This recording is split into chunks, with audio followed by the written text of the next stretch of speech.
Sénèque, dis-nous, on confine encore pour 5 mois. Est-ce que c'est bénéfique pour toi ou c'est pas bénéfique? Je vois que Thierry est en train de me regarder bizarrement là. Est-ce que c'est bénéfique Non, pour mais toi ou pas? moi, ça va, en fait. Moi, si on confine encore pour 5 mois, ça serait super, dans le sens où moi, ça m'a positionné, ça m'a mis dans une position de monopole, dans le sens où j'étais le seul qui avait accès à mon fournisseur de tissu, en fait. Et du coup, nous, ça nous a permis quand même de booster nos ventes durant cette période. Et il fallait que tout le monde passe par Igano. Je me souviens encore, mon fournisseur me dit, ben, pourquoi tu fais pas pour que, pourquoi tu fais pas, tu n'en parles pas pour que les autres viennent vers nous aussi, parce que toi, tu es les seuls à qui on fournit et tout ça. Je dis non, mais moi, ça me va. Parce que les gens, ils sont habitués au grand marché et tout ça, mais nous, on va avoir un peu ailleurs. Du coup, nous, on n'a pas été affectés. Parce que nous, on essaie un peu on fait de notre mieux pour avoir un peu de tissu ailleurs. Essaie un peu de voir, avoir différents fournisseurs, ce qui fait que quand X est off, on sait se tourner vers Y et ainsi de suite. C'est fait que durant cette période, nous, on a eu à répondre aux commandes comme d'habitude. Et Dieu merci également, on a un partenaire qui était opérationnel durant cette période, ce qui est vraiment super pour nous. Ça veut dire Alors, DHL, nous, oui, à l'heure actuelle, oui. alors tu dis que ça a boosté vos ventes, ça l'a multiplié par combien? Est-ce que tu as multiplié par 2, par 3, par quel chiffre? Euh, Il y a, je il y a dirais il y a- par il y a 3. Rudy, il y a Rudy qui te regarde, qui aimerait savoir les chiffres parce que lui, il estime déjà que tout ça peut Non. passer par Maxi Cash. Rudy, de toute façon, il voit toutes les transactions qui passent via MaxiCash. Non, mais ce qui est sûr, c'est que le côté positif, c'est que nous, ça a multiplié nos ventes fois 3, je dirais. Parce qu'on a quand même une idée par rapport à la période avant. On a quand même une idée par rapport à la période avant février-mars 2020. Et là, on peut dire on fait carrément le triple de notre chiffre d'affaires. Ce qui fait qu'aujourd'hui, on a dû quand même rappeler d'autres personnes et aussi embaucher d'autres personnes dans l'idée de pouvoir répondre à la production, aux demandes de plusieurs. Donc, il fallait revoir notre capacité de production durant cette période, ce qui est quand même, c'est un peu un contraste dans le sens où certains sont en train de renvoyer d'autres en congé technique, vous faites appel à ceux qui étaient déjà là, mais vous embauchez encore d'autres personnes. Donc, voilà, on a eu une force demande et il fallait… Oui. Sénèque, dis-nous un peu, Kinshasa représente quel volume en termes de chiffre d'affaires? Quel volume sur ton business? En termes de pourcentage, je dirais que Kinshasa, c'est une affaire de 70% en fait, de notre chiffre d'affaires. Alors, parce qu'ici, c'est beaucoup plus simple dans le sens où on a déjà établi une relation de confiance. Ça veut dire que ce sont des gens, aujourd'hui, on a notre siège qui est maintenant opérationnel. Ça veut dire que les gens, ils savent, ils ont une adresse, ils savent où nous trouver. Et puis, on est à Kinshasa, c'est beaucoup plus simple dans le e-commerce. Ça veut dire on travaille, il y a un service de livraison à domicile, les gens, ils paient à la livraison. C'est beaucoup plus simple pour eux. Et puis, il y a une certaine relation de confiance dans le sens où on s'est commandé et eux, ils viendront déposer. C'est quand ils viendront déposer qu'on va débourser, qu'on va payer pour l'article. Par contre, dans d'autres, les 30%, c'est plus Lubumbashi et Goma. Lubumbashi et Goma, c'est plus les gens qui prennent quand même le risque, je peux dire ça ainsi, dans le sens où ils ne connaissent pas, ils savent tout simplement que vous êtes à Kinshasa, ils vous voient sur les réseaux sociaux, ils se permettent quand même de faire des transactions via Mobile Money et puis après s'attendre à ce que l'article leur parvienne via DHL et tout ça. D'accord, ok. Donc, on a Sénèque qui a transformé Molato Market en marketplace maintenant, mais en termes de produits vestimentaires. L'avantage pour toi, c'est que tes fournisseurs, tu as accès toujours à tes fournisseurs, à ton fournisseur pour ta marque, mais tu as également accès à tes vendeurs qui ne sont pas forcément de la Gombe, qui ne sont pas forcément confinés comme la Gombe l'était, donc qui pouvaient continuer à travailler et à te fournir, et toi, avec ton partenaire de livraison, vous pouvez continuer à livrer. C'est ça l'avantage que tu as eu. Ouais. Donc, on a eu Pierre qui a connu un problème d'approvisionnement. Donc, du coup, ça réduit son volume de vente et ça lui a poussé à réduire son effectif et certaines charges opérationnelles. Nous avons eu Kenny également qui a une marketplace avec Oudap qui fait certaines villes de la RDC, qui a connu des problèmes également pour faire des envois intervilles et donc des envois techniques, mais des envois aussi sanitaires, je crois. Et voilà, qui est contre le confinement, qui est contre la pandémie.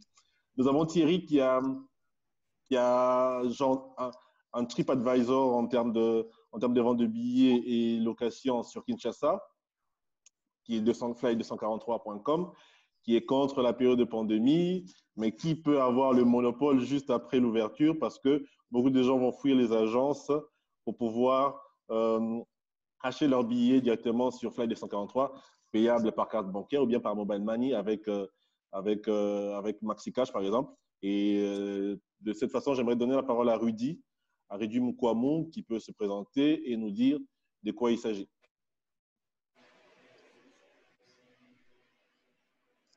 Rudy, tu as la parole. Bonjour. Ouais, merci. Bonjour à tous. J'espère que tout le monde va bien. Ça fait du bien de voir les partenaires dans l'écran. Donc, nous sommes MaxiCash, une plateforme de paiement en ligne qui permet aux entrepreneurs africains en général de pouvoir recevoir des paiements en ligne. Ça permet aux entrepreneurs de dégéocaliser leur business et de leur permettre de pouvoir vendre à la diaspora, de pouvoir recevoir les paiements et d'une partie faire grandir leur chiffre d'affaires grâce à une plateforme de paiement qui est sécurisée, qui accepte des paiements en carte Visa, Mastercard, qui accepte des paiements en mobile money et qui, en 24 heures, vous permet de pouvoir recevoir l'argent dans un compte bancaire où on a un système immédiat de recevoir les paiements directement dans une carte Visa MaxiCash. Donc, ça fait près de 2 ans que nous sommes sur ce business de paiement en ligne avec les entrepreneurs. Et je peux dire que jusque-là, ça avance très bien. Alors, Rudy, une question me vient à l'idée. Je vais acheter mes billets sur Flight 243 parce qu'il faut que j'aille en voyage en famille avec ma femme et mes enfants à Dubaï. Je dois acheter les billets d'avion, je dois booker mon hôtel. Le tout me demande $3,000. Est-ce que je peux faire un achat de $3,000 sur Flight 243 en payant par MaxiCash? Est-ce qu'il n'y a pas de plafond? Oui, donc ça veut dire notre carte a un plafond de $10,000. Donc, ça vous permettrait, pour acheter tous ces billets à près de $2,700, c'est possible de recharger votre carte MaxiCash avec ce montant et de pouvoir faire cet achat dans Flight 243. Une autre question. Kenny a une marketplace. Il a des vendeurs qui se trouvent à Goma, qui ont vendu ici sur Kinshasa. Comment il fait, je ne sais pas comment on appelle ça, les bulk ou je ne sais pas quel est le terme technique, mais comment il fait pour payer en une fois tous ses fournisseurs à la clôture de la journée? Je ne savais même pas que WoodApp était au fait une marketplace. Je te le dis, hein, je te le dis. Il m'énerve même de savoir qu'il avait une marketplace.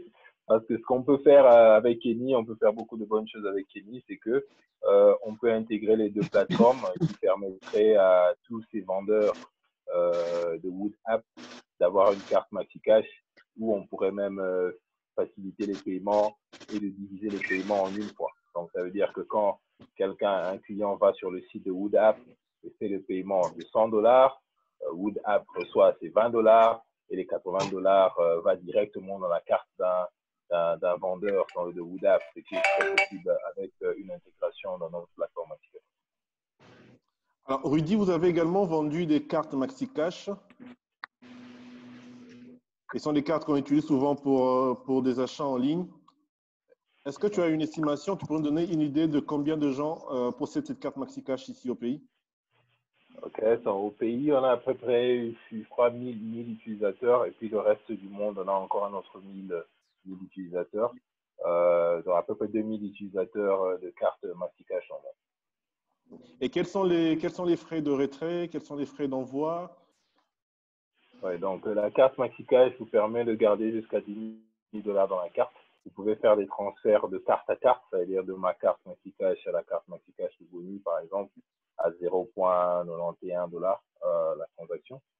Je peux faire des retraits dans des distributeurs UBA à $1,16 et les autres distributeurs à 2,32%.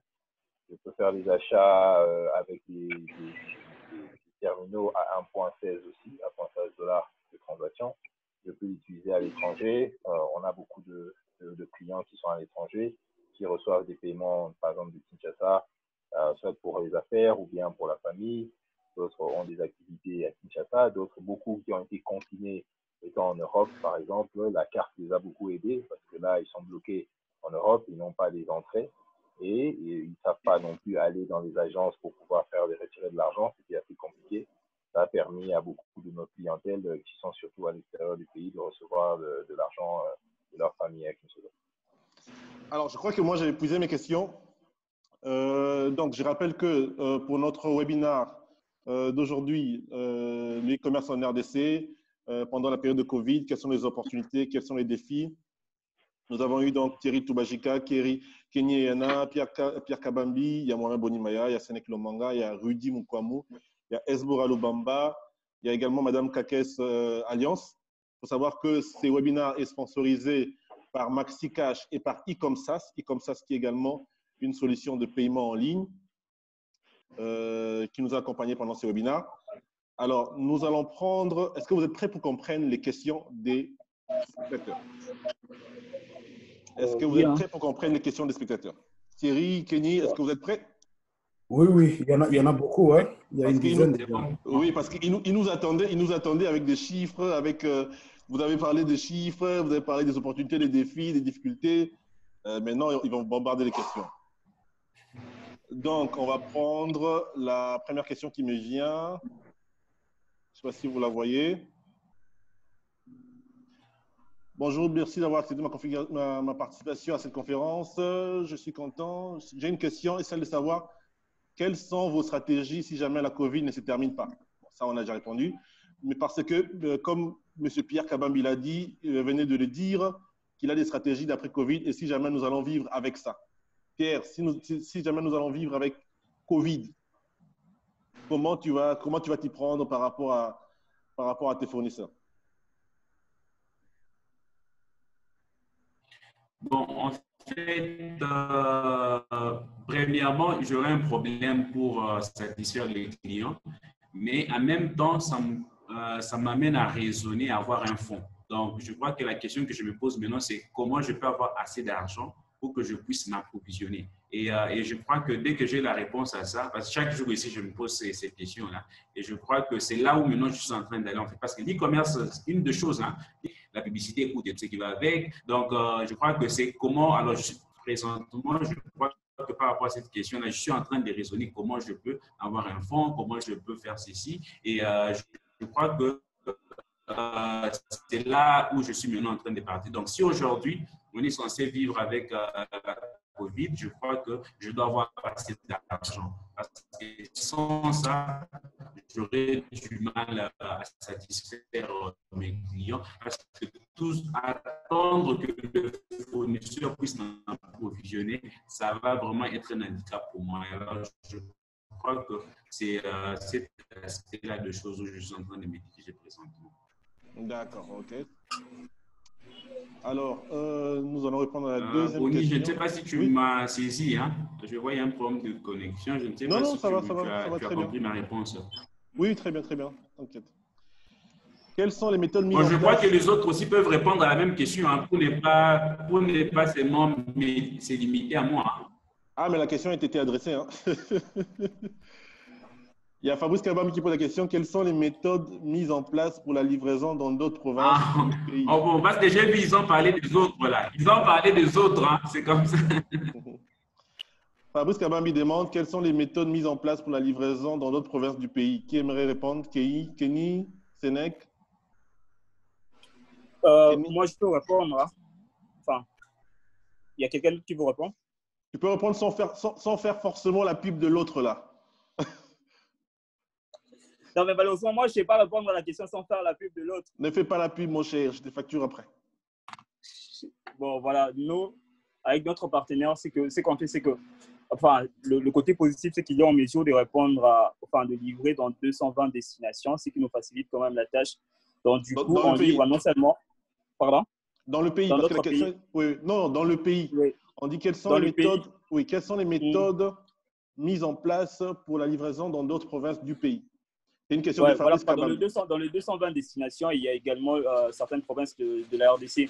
Donc, nous, on a une certaine facilité de livrer Lubumbashi, Goma, Bukavu, Mbujimayi, on livre à Matadi, on livre à Bunia. Même ce qui est quand même… Parce que des fois, quand on reçoit des clients de Bunia, avant, on avait quand même du mal. Mais on s'est rendu compte que notre partenaire il est en mesure d'arriver jusque là-bas. C'est qu'aujourd'hui, on a de plus en plus de clients qui viennent qui nous écrivent de Bunia à partir de Bunia. On a aussi des clients qui nous écrivent de Kolwezi. On a aussi des clients au niveau de Kisangani. Donc voilà, aujourd'hui, moi je pense que ça dépend pour une plateforme de e-commerce, ça dépend d'une plateforme de livraison avec laquelle vous travaillez. Du moment où vous avez un bon partenaire, c'est beaucoup plus simple pour vous de pouvoir atteindre plusieurs villes et plusieurs localités. D'accord. C'est noté. Alors, nous prenons une autre question de M. Jerry Kalala. Je vais l'afficher en direct. Voilà. Alors, il dit il est expert en e-government, mais il oriente aussi ses recherches vers le e-commerce. Il pose la question quel est l'avantage fiscal du e-commerce dans vos différentes activités? Quel est l'avantage fiscal du e-commerce dans vos différentes activités? Kenny, tu aurais une réponse?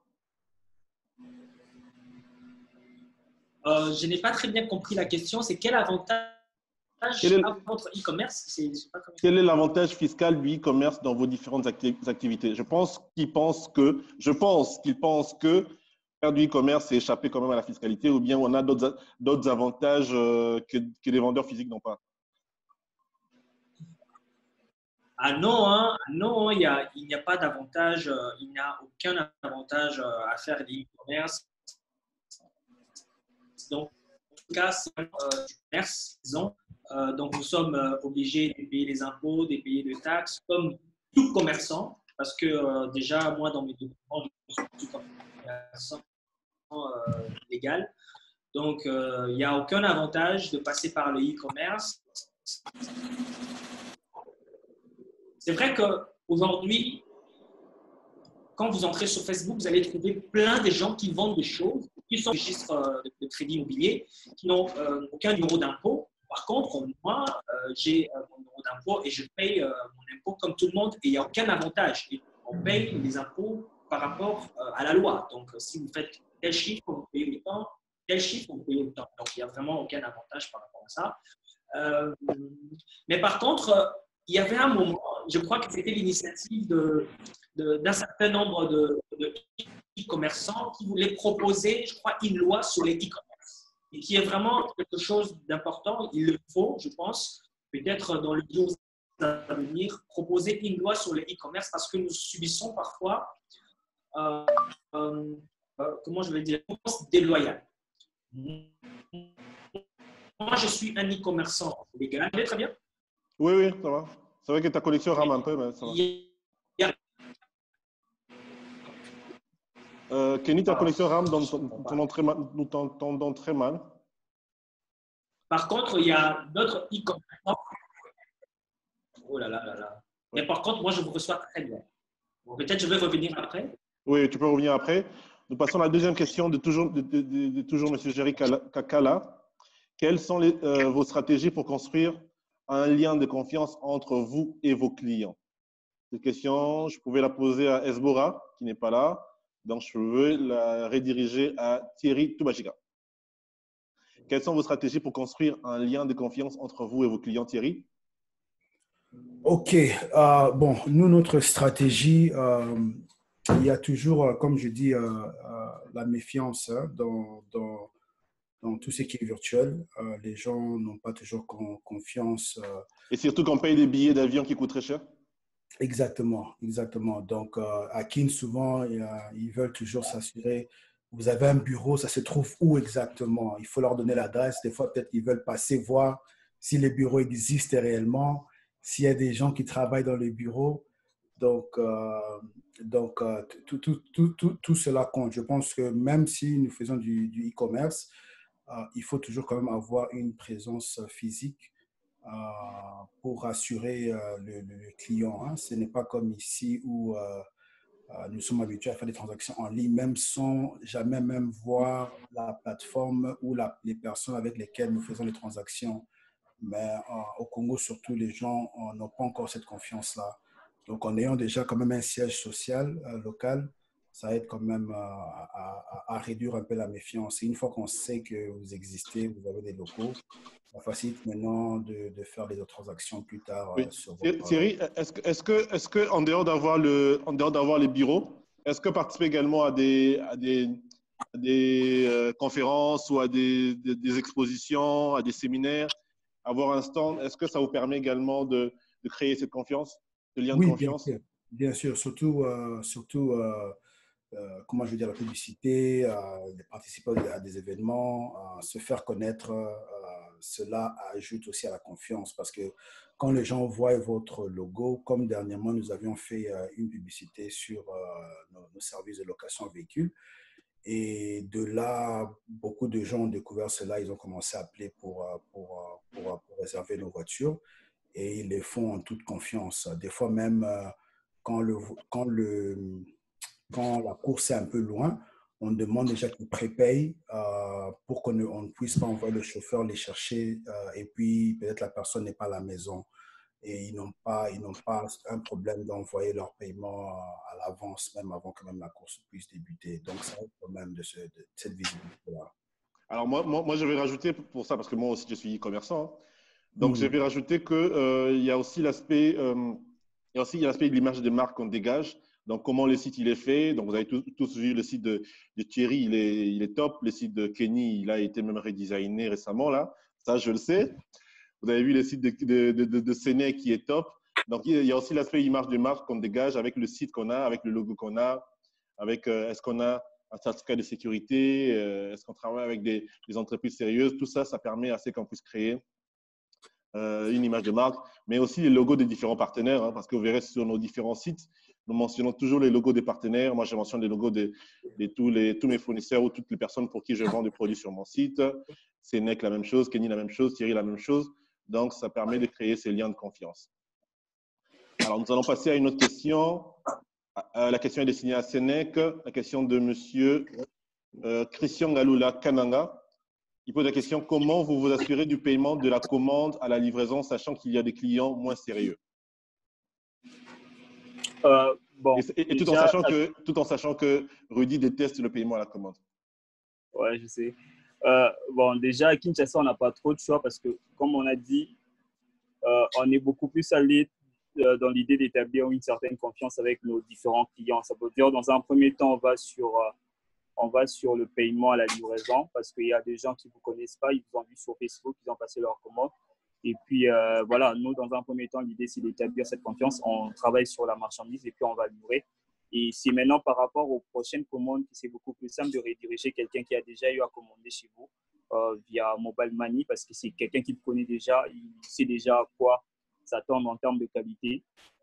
Voilà, donc c'est beaucoup plus simple. Ce qui fait que la plupart des clients qui reviennent pour la deuxième, troisième fois avec eux, c'est beaucoup plus simple de dealer via Mobile Money. Deux fois, nous, on leur parle toujours du paiement à la livraison, mais eux-mêmes, ils précèdent même en termes de paiement. Ils vous font déjà un transfert, un PSA, Orange Money et autres parce qu'ils vous connaissent déjà. On a déjà établi cette relation-là. Et donc, voilà, dans un premier temps, pour Kinshasa, on va sur le paiement à la livraison. Alors, j'aimerais également poser cette question à Pierre. Pierre, comment vous vous assurez du paiement de la commande à la livraison, sachant qu'il y a des clients moins sérieux? Et tout en sachant que toi également, tu faisais, avec Monkitunga, vous faisiez également du paiement à tempérament, à un moment donné.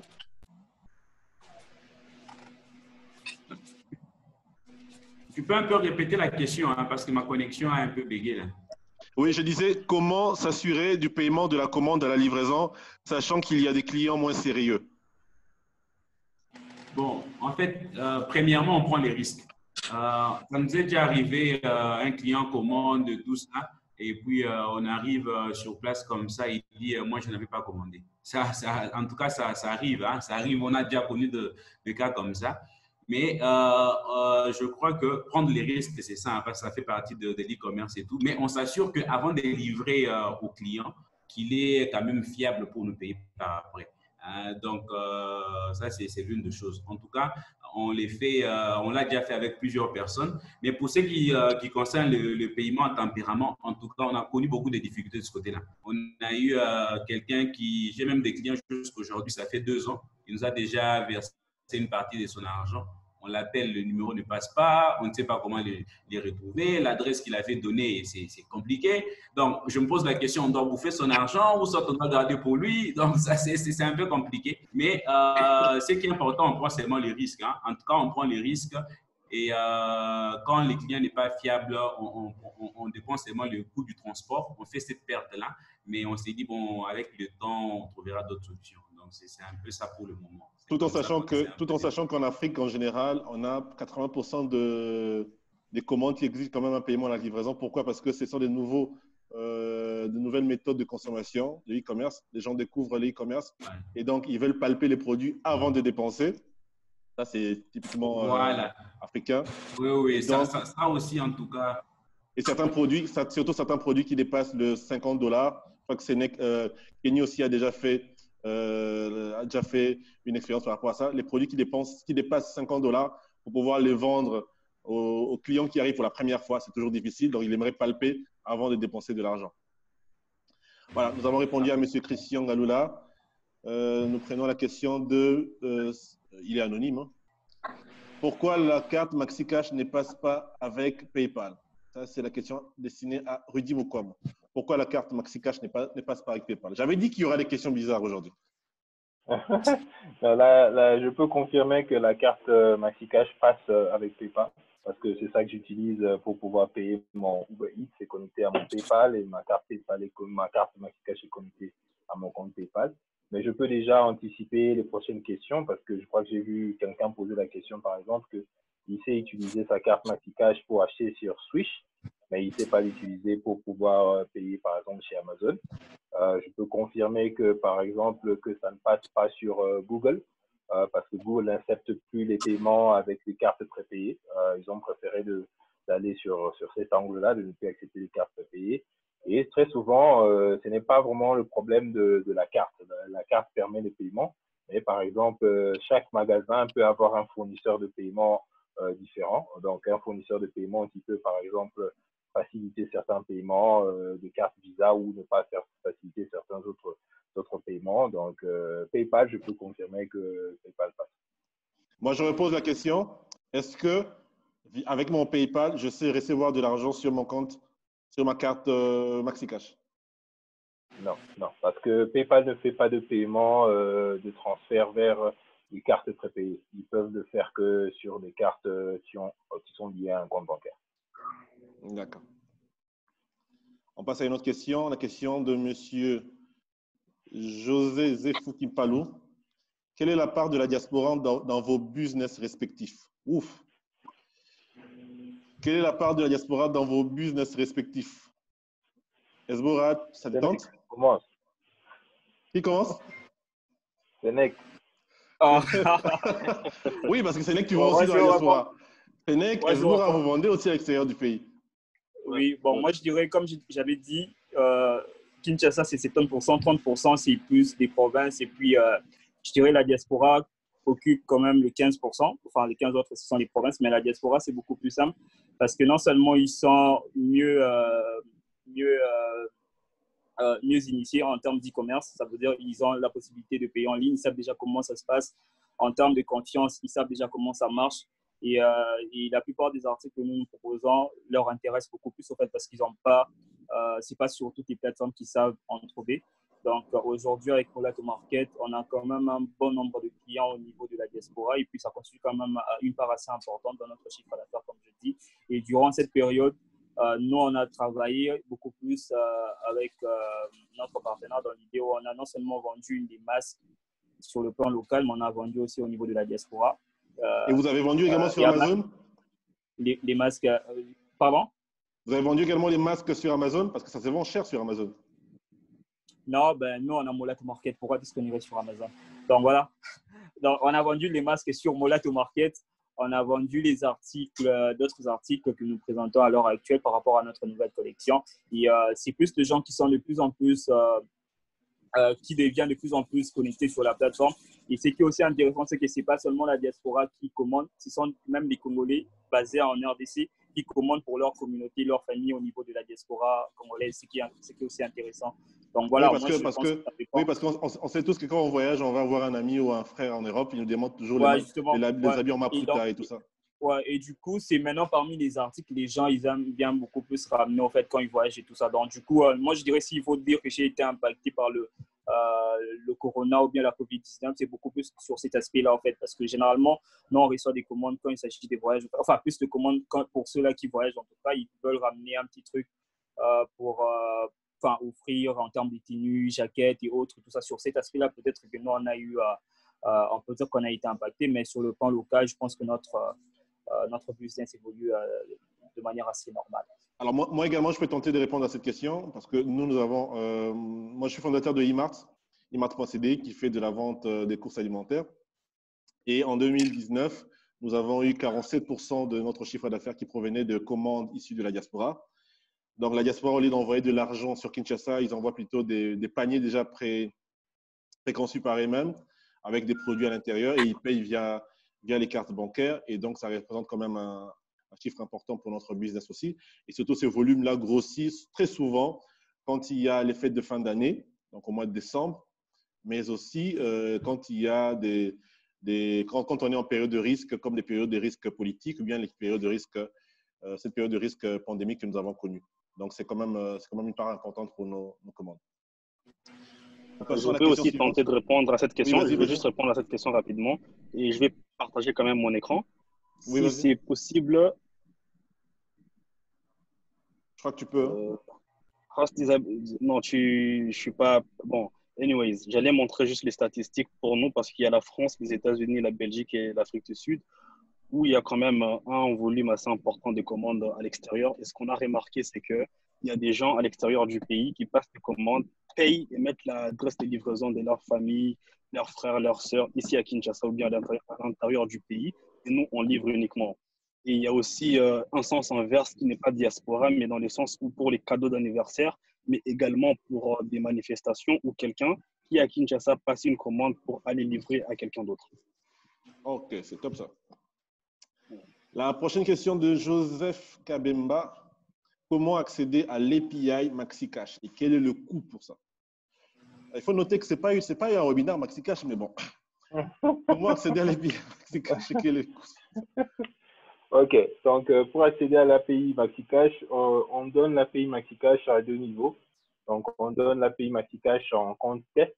Donc, toute personne qui veut tester MaxiCash aujourd'hui, allez dans notre site maxicashapp.com, cliquez sur l'option développeur et dès que vous arrivez sur la page développeur, il y a un bouton pour vous enregistrer. Donc, vous donnez quelques détails simples, donc le nom de l'entreprise, un logo pour l'entreprise, le nom et le numéro de téléphone pour contact qui doit être contacté pour ça.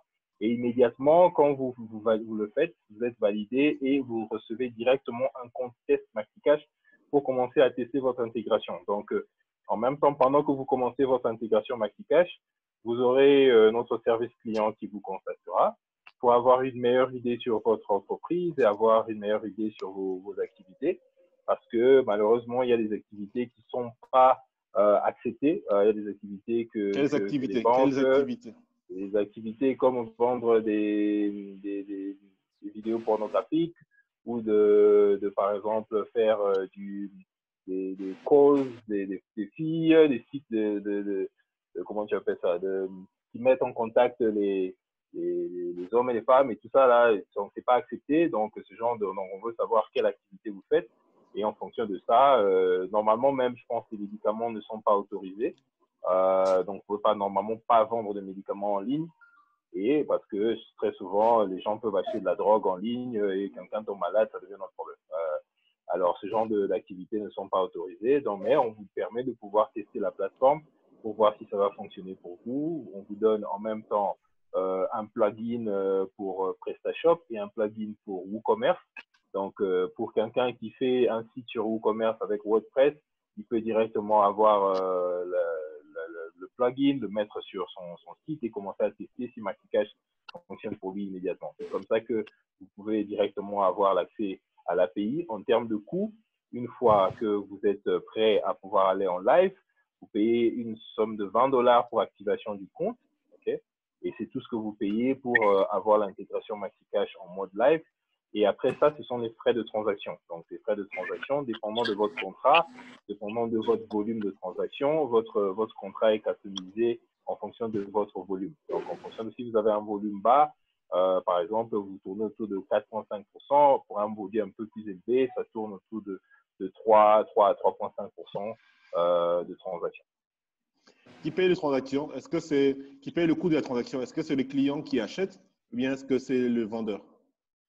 Ok, vous avez le choix en tant que marchand de configurer comment vous voulez recevoir votre paiement.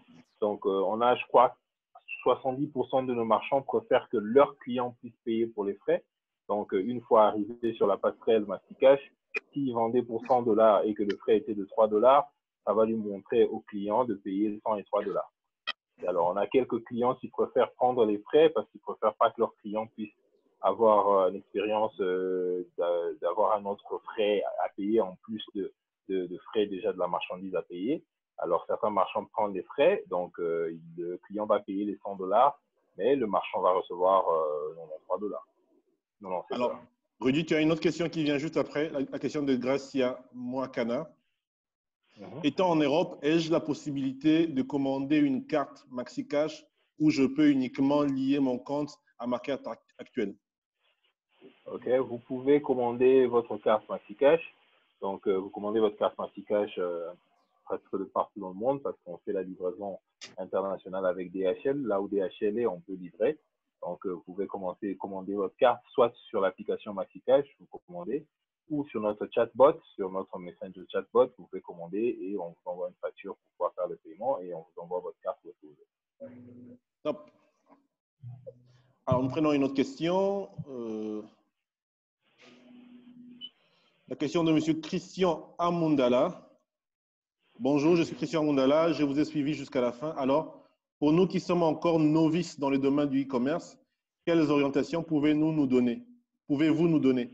La question est posée à tout le monde. Quelles orientations donner aux novices du e-commerce? Kenny,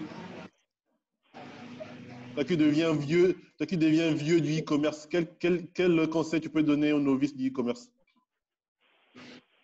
Oui, en fait, je ne veux pas donner des orientations pour faire naître un concurrent. Oui, mais Donc, je te dis, je lui souhaite bonne chance. Là, c'est contraire à la réflexion de Rudy. Vas-y. Il faut pas que nous ayons des concurrents. Écoutez, c'est M. Aristote qui a posé la question, je crois. M. Christian Amundala. Oui, M. Christian, je crois qu'il y a plusieurs formations sur le e-commerce. Ça pouvait toujours se former en ligne ou dans des conférences et tout sur le e-commerce. C'est vrai que ce n'est pas facile au début, mais il faudrait juste avoir un mindset et un état d'esprit fort et être toujours honnête dans tout ce que vous faites. Hein. Bon, c'est tout ce que je peux dire. Mais je ne peux pas entrer dans les détails, sinon j'ai juste de créer un concurrent. Voilà. Bon, si je peux parler, hein, oui, Pierre, je crois que juste parler, c'est que Kenny n'a pas voulu dire en fait. L'essentiel, c'est de trouver son niche. Hein. Donc, qu'est-ce que tu veux vendre? Hein, d'abord, ça. C'est ça d'abord. Ce qui est important, c'est de savoir qu'est-ce que tu veux vendre. Dès que tu peux répondre à cette question-là, je crois que ça peut maintenant t'amener pour savoir quelle plateforme je peux utiliser, quel fournisseur je peux avoir, mon coût de revient va être de combien, mon coût de vente va être de combien. Donc, je crois que commencer d'abord à se poser la question, qu'est-ce que je veux vendre et pourquoi je dois les vendre? Est-ce que présentement dans les e-commerçants qui existent actuellement, est-ce que c'est que moi je vais vendre en disant non, oui, il n'y en a pas. Donc, je crois que trouver son niche peut permettre déjà quand même de répondre à beaucoup d'autres questions. Et par là, maintenant, tu peux te distinguer aussi. Tu peux concurrencer Boni, tu peux me concurrencer, tu peux concurrencer Kenny. Et la concurrence est bonne, hein? Ça nous permet aussi d'évoluer. Donc, je crois que c'est un peu ça. Merci, Pierre. Nous passons à la prochaine question. La question de M. Frimance Boroto Mutuku. Monsieur Frimance peut savoir, il dit, ma question est pour Rudy. Oh, Rudy. Je voudrais savoir quand est-ce qu'on sera aussi en mesure de recharger nos cartes Visa directement via M-Pesa, car pour le moment, ça ne marche pas. Ah, moi, je dis que ça marche. Hein. Moi, je recharge par M-Pesa. Ok, cool. Donc, je comprends sa question. Donc, comme M. Boni dit, il est capable de pouvoir recharger sa carte Visa Maxicash avec M-Pesa. Mais on le fait au fait en 2 temps, ce que nous appelons au fait en mode manuel. À partir de la semaine prochaine, nous allons activer le mode automatique avec l'application Maxicash. Donc, vous allez être capable de pouvoir Rudy, Rudy, tu peux hausser un peu le volume, on t'entend très mal. OK. Bon. Allô, vous m'entendez mieux? Oui, oui, ça va, vas-y.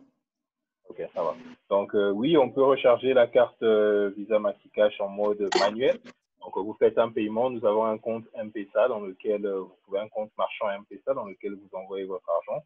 Et au bout de 10 minutes, votre recharge de votre carte MaxiCash est faite. À partir de la semaine prochaine, nous allons aller en mode automatique avec l'intégration sur notre nouvelle version de notre application MaxiCash qui vous permettra de faire la recharge directement à partir de l'application MaxiCash pour recharger votre compte M-Pesa, votre compte MaxiCash avec M-Pesa. Oui, mais est-ce que cela vaut également pour les autres solutions comme Airtel Money ou Orange Money? Oui, donc nous allons activer ça pour les trois réseaux. Donc, vous serez capable de pouvoir recharger avec les trois en mode automatique. Pour l'instant, vous pouvez effectivement le faire en mode manuel. Si vous n'êtes pas sûr comment faire cette activation, pour pouvoir le faire en mode manuel, vous pouvez nous contacter directement sur notre WhatsApp. Notre service client est très, très dynamique pour pouvoir répondre à ce genre de questions, pour vous aider à pouvoir faire votre recharge. Parfait, merci Rudy. Nous prenons la question de monsieur Eric Dissala.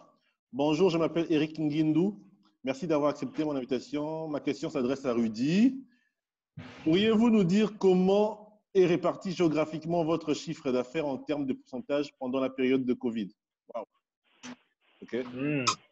Intéressant.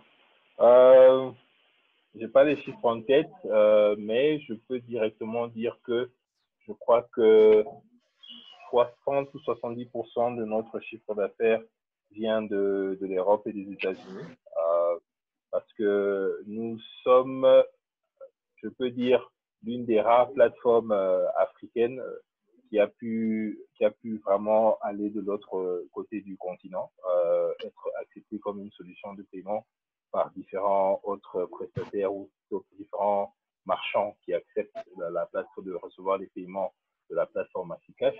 Donc, ça veut dire que nos clients sont pratiquement un peu partout en Afrique, parce que nous n'avons pas que les mobile money de la RDC, nous avons les mobile money du Cameroun, de la Tanzanie, du Burundi, du Nigeria, du Kenya.